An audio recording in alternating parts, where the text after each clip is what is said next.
Good morning students. आज मैं आप लोगों के लिए कोई भी लिटरेचर से जुड़ा हुआ टॉपिक लेकर नहीं आया हूँ। आज मैं आप लोगों को डायरेक्ट और इनडायरेक्ट यानी कि जो नैरेशन होता है उसको मैं पढ़ाने जा रहा हूँ। देखिए बेटा, नैरेशन यानी कि डायरेक्ट इनडायरेक्ट क्या होता है।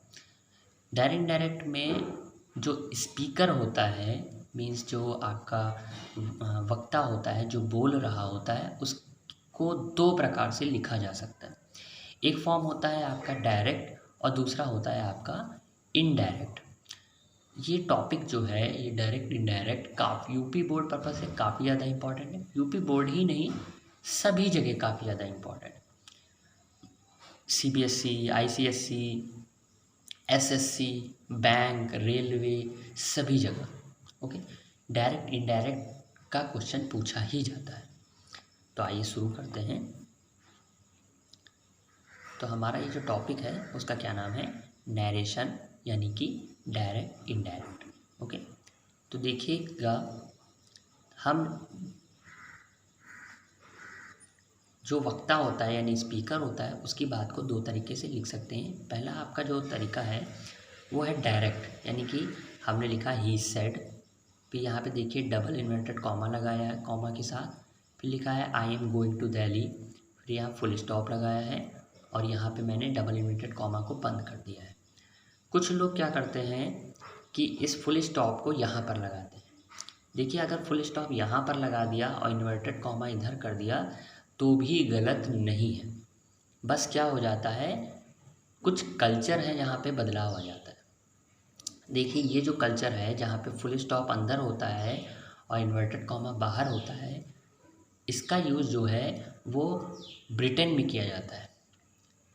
और अगर फुल स्टॉप बाहर हो और इन्वर्टेड कॉमा अंदर हो तो ऐसा यूज़ जो है वो अमेरिकन लैंग्वेज में किया जाता है। यहाँ पर आप कॉमा भी लगा सकते हैं, सेमी कॉलन का भी यूज कर सकते हैं, लेकिन आपके कोर्स में केवल यहाँ कॉमा दिखाया गया है, फुल स्टॉप अंदर दिखाया गया है, इन्वर्टेड कॉमा ऐसा दिखाया गया है। तो जैसा आपके कोर्स में है आप वैसा ही यूज़ करें।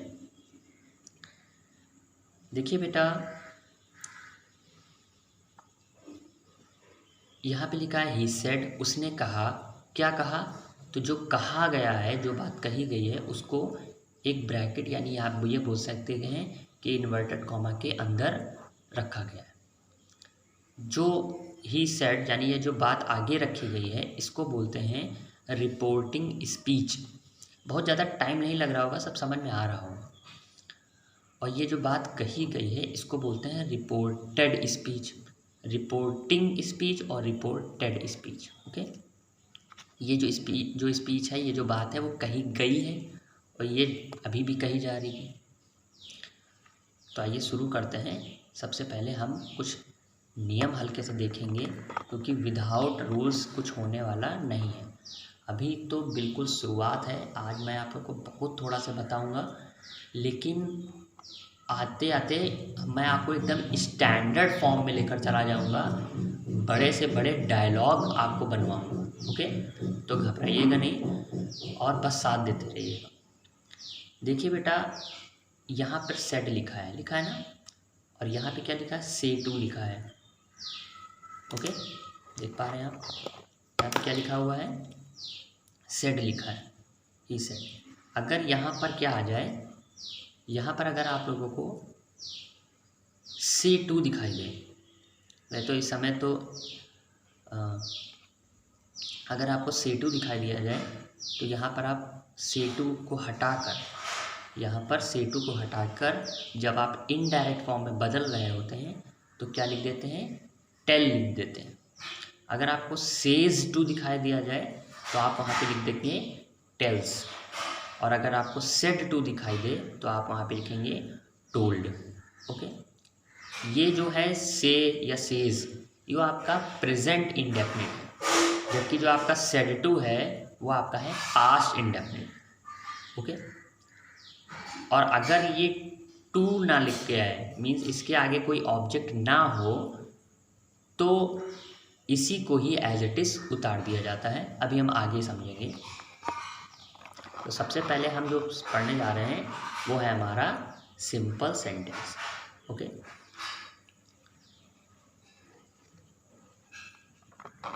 तो सेंटेंस है he says to me double inverted comma comma Ramesh is a good boy. इसका आपको क्या बनाना है, इनडायरेक्ट फॉर्म बनाना है। बहुत ही आसान है, कुछ करना नहीं है, जो मैंने बताया बस इतना ही। देखिए यहाँ पे आप ही को ही लिख देंगे। यहाँ पे जो भी सब्जेक्ट होगा उससे आप कोई भी छेड़छाड़ नहीं करेंगे। इसको चुपचाप लिख देंगे। सेज टू को बदल के क्या बना दिया जाता है, टेल्स बना दिया जाता है। ऊपर मैंने बताया ना, तो आप भी सेज टू की जगह क्या लिख देंगे, टेल्स लिख देंगे। ये आपका कौन है, ये आपका ऑब्जेक्ट है। ये सब्जेक्ट है, ये कौन है, ऑब्जेक्ट है। तो सेज टू को आपने बदल दिया और बदल के क्या लिख दिया, टेल्स। और ये जो था, ये ऑब्जेक्ट जो था, उसके साथ भी कोई छेड़छाड़ नहीं करी जाती है। इसका मतलब हम ये समझ गए कि रिपोर्टिंग स्पीच में, मतलब इधर का जो पार्ट है, इस तरफ का इन्वर्टेड कॉमा वाला नहीं, रिपोर्टिंग स्पीच का जो पार्ट है, उसका सब्जेक्ट और उसका ऑब्जेक्ट में कोई भी छेड़छाड़ नहीं करी जाती है।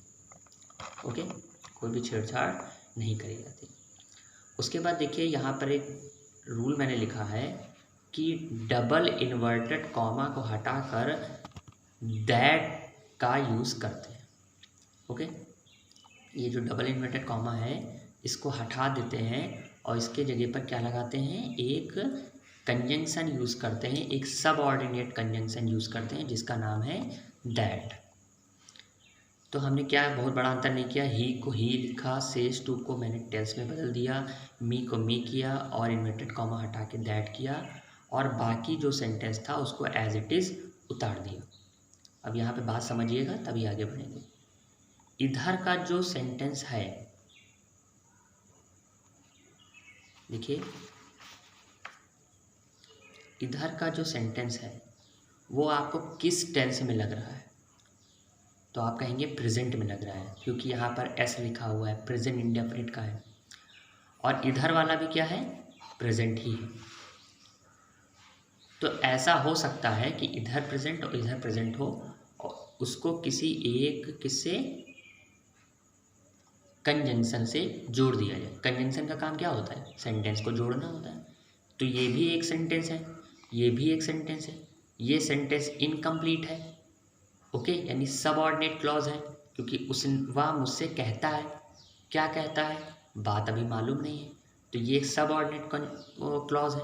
जबकि Ramesh is a good boy, Ramesh एक अच्छा लड़का है, ये बात कंप्लीट है, यानी कि प्रिंसिपल क्लॉज है। तो एक प्रिंसिपल क्लॉज है और एक सबऑर्डिनेट क्लॉज है, और बीच में जुड़ी है सबऑर्डिनेट कंजंक्शन। तो ऐसे जो सेंटेंस होते हैं जिनमें एक प्रिंसिपल क्लॉज होता है, एक सबऑर्डिनेट क्लॉज होता है, बीच में सबऑर्डिनेट कंजंक्शन जुड़ी होती है, तो ऐसे जो सेंटेंस होते हैं उनको कॉम्प्लेक्स सेंटेंस कहते हैं। सिंथेसिस में मैं आपको ये बात बताऊंगा, मैंने सोचा लेकिन आपको ये अभी भी थोड़ा क्लियर करता चलूँ। तो कुछ खेल नहीं किया है, एक तरफ प्रेजेंट था तो दूसरी तरफ ही प्रेजेंट रखा। अगर इधर पास्ट होता तो दूसरी तरफ भी मैं क्या कर देता, पास्ट कर देता। अब हम लोग नेक्स्ट रूल देखते हैं। तो आपको मालूम चल गया कि हम इन्वर्टेड कॉमा हटा के दैट का यूज़ करेंगे। ओके, अब ये नेक्स्ट है, लिखा है we say to him Ramesh is a good boy. मैं बहुत ही इजी वाले सेंटेंस ले रहा हूँ। वी से टू, तो वी को हम क्या करेंगे, वी को वी रखेंगे। से टू को क्या करेंगे, देखिए से टू को मैंने क्या बताया था, से टू को हम क्या करेंगे, टेल में बदल देंगे। तो से टू को हम टेल में बदल देंगे। हिम के साथ कोई छेड़छाड़ करेंगे, नहीं करेंगे। फिर क्या करेंगे, इन्वर्टेड कॉमा हटाएंगे, क्या करेंगे, दैट का यूज़ करेंगे, और फिर इसको एज इट इज़ उतार देंगे। क्यों उतार देंगे, क्योंकि ये भी अभी प्रेजेंट में है। तो आइए देखते हैं इसका आंसर क्या है। ये आप देख पा रहे हैं, यहाँ पे लिखा है वी के बाद देखिए से टू को टेल में बदल गया है। यहाँ पे अगर एस लगा होता तो यहाँ पर भी हम एस लगा देते, क्योंकि ये प्लूरल है इसलिए यहाँ पे एस नहीं लगाया गया। वी प्लूरल होता है, वी के साथ एस ओ एस नहीं आता है। तो यहाँ पे वी टेल हो गया, हिम हो गया। देखिए कुछ सब्जेक्ट ऑब्जेक्ट नहीं बदला, केवल से टू को ही हमने चेंज किया है और टेल में बदल दिया है। और उसके बाद हमने क्या किया है, इन्वर्टेड कॉमा हटा दिया है और वहाँ पे दैट का यूज़ किया है। फिर इसका देखिए ये पूरा का पूरा मैंने एज इट इज़ उतार दिया। ये सेंटेंस एकदम सही है। ओके, अब अगला देखते हैं। एक रूल है, से के आगे टू ना होने पर, यहाँ पे देखिए से के बाद टू है ना, यहाँ सेज के बाद टू है ना, अगर से या सेज या सेड टू के बाद टू ना आए तो से, सेज या सेड ही लिख दिया जाता है, मतलब उसी को एज इट इज़ उतार दिया जाता है। या आप ऐसे बोल सकते हैं कि उसी का ऑब्जेक्ट जो है वो, अगर ऑब्जेक्ट उसके आगे ना हो तो आप उसका ऑब्जेक्ट ना होने पर आप उसको एज इट इज़ उतार देते हैं। जैसे कि एग्जांपल है, जैसे लिखा हुआ है महेश सेज, अब देखिए यहाँ पे टू नहीं है, Mahesh says to me, Mahesh says to him, ऐसा कुछ नहीं आया, केवल महेश सेज आया है। तो महेश सेज आया है, इसलिए आप क्या कर सकते हैं कि उस सेज को ही एज इट इज़ उतार देंगे, कोई छेड़छाड़ नहीं करेंगे। देखते हैं क्या, अब ये देखिए लिखा हुआ है कि महेश सेज, देख रहे हैं, इसी को एज इट इज़ उतार दिया है। क्यों उतार दिया? क्योंकि मैंने बताया था कि जब सेज टू आए, यानी इसके आगे कोई ऑब्जेक्ट भी आए, यहाँ टू आए, तब हम टेल्स में चेंज करेंगे, ना कि खाली सेज आ जाए। यहाँ पे देखिए इस वाले सेंटेंस देखिए, यहाँ पे सेज टू मी आया था कि नहीं, टू मी आया था। यहाँ पे देखिए कुछ आ रहा है, ऐसा नहीं आ रहा है, यहाँ पे सेज के बाद कुछ है ही नहीं, है ना। तो जब कुछ नहीं होगा तो आप उसको एज इट इज़ उतार देंगे। बात समझ में आ रही है आप लोग को? उसके बाद आप क्या करेंगे, इन्वर्टेड कॉमा हटाएंगे और क्या करेंगे, दैट का यूज़ करेंगे। बहुत ज़्यादा टफ नहीं लग रहा है, स्कूल में और फर्स्ट ईयर में पढ़ रखा है, इतना टफ नहीं लग रहा। और फिर देखिए पूरा सेंटेंस मैंने एज इट इज़ उतार दिया है। क्यों? क्योंकि ये जो सेंटेंस है वो किस में है, प्रेजेंट में है। देखिए SOES का यूज़ किया जा रहा है ना, प्रेजेंट इंडेफिनिट है, और इधर भी क्या है, प्रेजेंट में ही है। ओके, बात समझ में आई है? सिंपल सेंटेंस ये बहुत छोटा छोटा सा अभी बता रहा हूँ, लेकिन इतना मतलब खुश होने की ज़रूरत नहीं है आप लोगों को कि अरे वाह सब समझ में आ गया। अभी मैं डीप में मैं उतरा ही नहीं हूँ। ओके, अभी लास्ट तक आते आते आपको मालूम चलेगा कि नरेशन कितना कैसा होता है, लेकिन मैं उसको एकदम हलवा बना के रख दूंगा जिसको आप एकदम खा पी लेंगे। ओके, पानी भी पी लीजिएगा।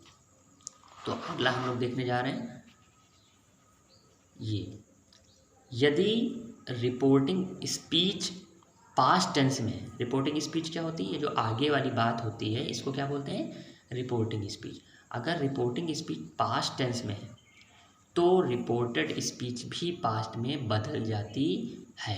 अगर मतलब ये पास्ट में है तो ये भी पास्ट में हो जाएगा। देखिए अभी तक ये प्रेजेंट में था तो ये सब प्रेजेंट में ही था, ये तो कुछ बदल ही नहीं रहा था, इसका एज इट इज़ मैं उतार रहा था। क्यों? क्योंकि इसके आगे वाला क्या था, प्रेजेंट में था। देखिए यहाँ पे लिखा हुआ है कि राधा सेड टू मी। अब ये सेड टू आ गया, सेड क्या होता है आपका बेटा, ये पास्ट होता है, पास्ट इंडेफिनिट होता है। ओके, तो यहाँ पे पास्ट का यूज़ किया गया, और सेड टू किस में बदल दिया जाता है, आइए देखते हैं। देखिए सेड टू बदल दिया जाता है टोल्ड में। लेकिन अगर ये मान लीजिए यहाँ पर इस वाले सेंटेंस में टू ना होता, केवल इतना ही होता, राधा सेड, तो आप क्या करते हैं, राधा सेड को राधा सेड ही लिख देते, है ना, तब आप उसको बदलते नहीं। तो यहाँ पे मैंने क्या कर दिया, सेड टू को किस में चेंज कर दिया, टोल्ड में चेंज कर दिया, मी लिख दिया, इन्वर्टेड कॉमा हटाया, दैट लगाया, और क्या किया, इज़ को किस में बदल दिया, वॉज में बदल दिया, आ गुड बॉय, उसके बाद ये लिख दिया। क्यों? अब ऐसा क्यों कर दिया भाई, अभी तक तो हर चीज़ एक जैसा कर रहे थे। देखिए इधर का टेंस क्या हो चुका है, पास्ट हो चुका है। ओके, पास्ट इंडेफिनिट, तो उधर वाला भी पास्ट में हो जाएगा। यही तो लिखा है, यदि रिपोर्टिंग स्पीच पास्ट टेंस में है तो रिपोर्टेड स्पीच भी पास्ट में बदल जाएगी। केवल पास्ट के लिए नियम है, फ्यूचर के लिए भी ये नियम नहीं है। अगर इधर फ्यूचर में होता राधा विल से, तो भी इधर कुछ ना होता, एज इट इज़ उतार दिया जाता, तब भी यहाँ पे हो जाता Ramesh is a good boy. लेकिन यहाँ पर पास्ट में आ गया है, इसलिए पास्ट होना चाहिए, पास्ट के बाद प्रेजेंट नहीं होना चाहिए। जैसे कि एक और सेंटेंस देखते हैं, जैसे लिखा हुआ है कि आकाश सेड, देखिए आकाश सेड है, यहाँ पे कोई टू मी ऐसा कुछ आया है, टू आया है, नहीं आया है, तो सेड को क्या करेंगे, एज इट इज़ उतार देंगे, है ना। बात समझ में आ रही है ना आपको, कि अगर टू आएगा तभी हम उसको बदलेंगे, नहीं आएगा तो नहीं बदलेंगे, ठीक है। तो आकाश सेट पूरा उतार दिया, इन्वर्टेड कॉमा हटाएंगे, क्या लगाएंगे, दैट लगाएंगे। दैट हर बार लगाना है सिंपल सेंटेंस में। फिर देखिए रमेश, इसके साथ कुछ नहीं किया। फिर देखिए हैज़ को किसमें बदल दिया, हैड में। Ramesh has a car, Ramesh के पास एक कार है। और इसकी मीनिंग क्या निकल रही, Ramesh had a car, Ramesh के पास एक कार थी, है ना। तो यहाँ पे हैड लगा दिया। प्रेजेंट को किसमें बदल दिया, पास्ट में। क्यों प्रेजेंट को पास्ट में बदल दिया, क्योंकि यहाँ पर भी पास्ट में है। ओके, तो आई होप आपको ये बात समझ में आ गई होगी। आज हमने सिंपल शुरू किया है, कल हम टेंस के जरिए इसको आगे बढ़ेंगे और इसमें नए नए नियम जुड़ते जाएंगे, आप देखते जाएंगे, समझ जाएंगे। Okay, good day.